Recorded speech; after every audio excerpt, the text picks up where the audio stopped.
terang berbeda secara menyolok dengan kegelapan. Terang bukan gelap, gelap bukan terang. Berbeda. Nah, kalau terang berbeda dengan gelap, maka waktu Tuhan Yesus bilang, kamu itu terang dunia. Maksudnya apa? Maksudnya adalah kamu itu berbeda dengan kegelapan. Kegelapan itu yang mana? Yang di luar Kristus tadi itu. Di luar Kristus semua orang kegelapan. Di dalam Kristus kamu adalah terang.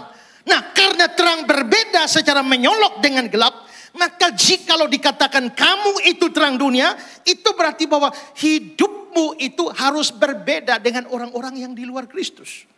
Hidupmu harus berbeda dengan orang-orang yang tidak kenal Kristus dalam banyak hal. Saya tekankan dalam banyak hal, bukan dalam segala hal.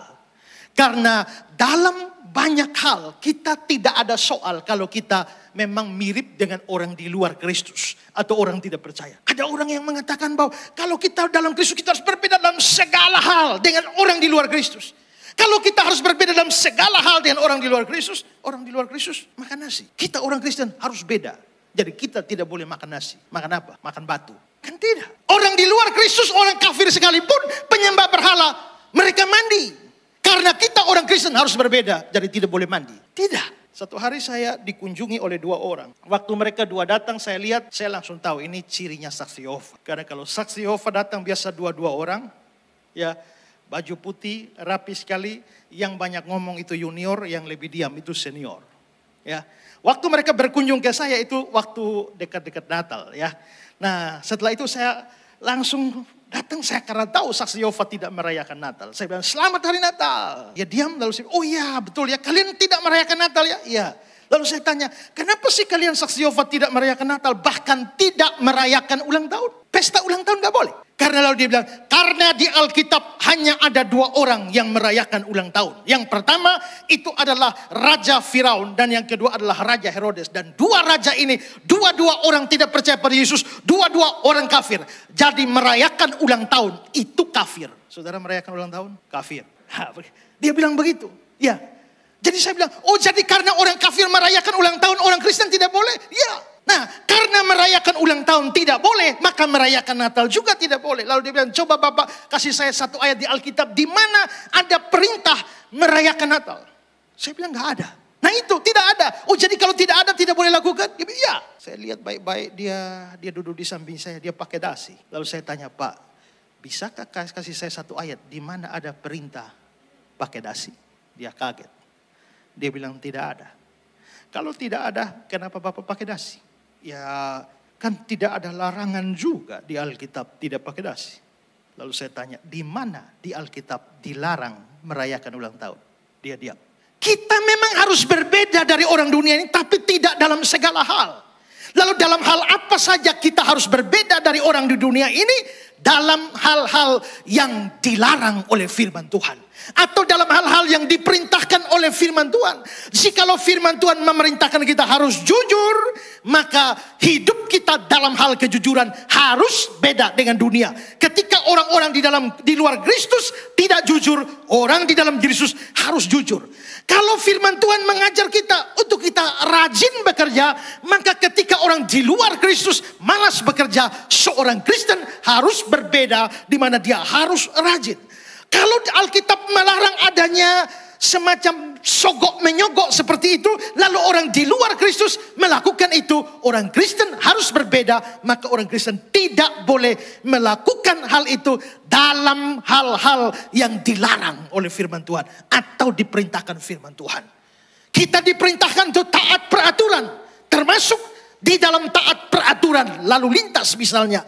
Maka ketika orang di luar Kristus tidak taat kepada peraturan semacam itu, orang Kristen terang dunia harus beda, maka orang Kristen harus taat.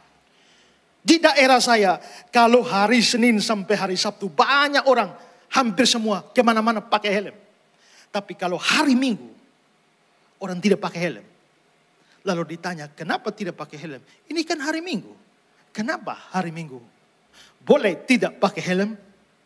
Apakah hari Senin sampai Sabtu kalau jatuh kepala bocor, sedangkan hari Minggu tidak bocor? Ada 2 orang naik motor tidak pakai helm, ditahan oleh polisi. Polisi tahan, kenapa tidak pakai helm? Ini hari Minggu Pak. Memangnya kenapa hari Minggu? Tuhan serta kita Pak. Ya, Nah, Tuhan sertai kita, Pak. Ya. Oh, Tuhan sertai kita. Ya. Kalau begitu, di mana Tuhan? Dia bilang, Tuhan ada bersama-sama dengan kami berdua. Tapi tidak kelihatan. Memang Tuhan, Bapak polisi tidak lihat, Tuhan tidak kelihatan. Tapi Tuhan ada bersama-sama dengan kami di motor ini.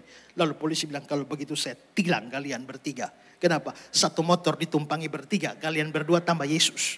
Ya, tidak. Kita harus berbeda. Waktu kita berbeda, Matius 5 ayat 16 bilang, kalau orang melihat terangmu bercahaya di depan orang, supaya mereka melihat perbuatanmu yang baik dan memuliakan Bapamu yang di surga. Kalau begitu kita bisa lihat mengapa orang Kristen disebut terang, supaya kita hidup berbeda dari dunia ini.